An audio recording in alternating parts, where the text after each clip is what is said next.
alaykum.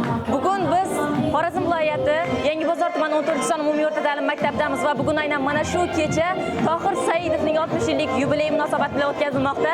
O'zbekiston xalq artisti unvoni berilganligi ham bu barchamizni quvontiradi.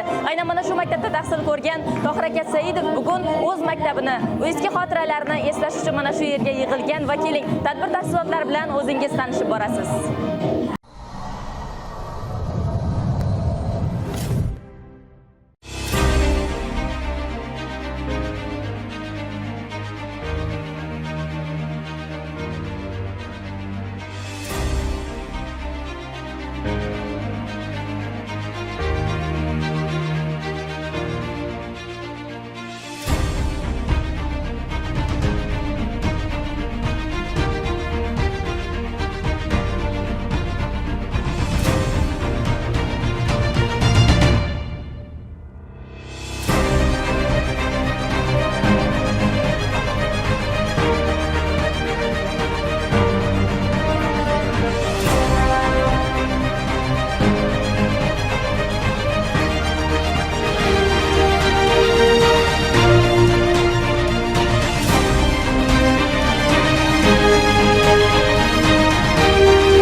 Azizlar, bugungi uchrashuv aynan mana shu tadbir, mana shu o'quvchilarimiz uchun katta taassurotlarni qoldirdi.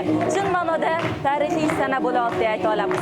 Tohir aka Saidovning tashriflari aynan o'zlarining maktabiga bo'lgan tashriflari so'zlarida isbotlanganidek, aynan ularni san'atga kirib kelishiga sabab bo'lgan sahna deya e'tirof etilgan mana shu maktab sahnasi ular uchun albatta eng ajoyib sahnalardan biri ekanligini ta'kidlab o'tdilar. Biz tabriklaymiz. Salomat bo'ling.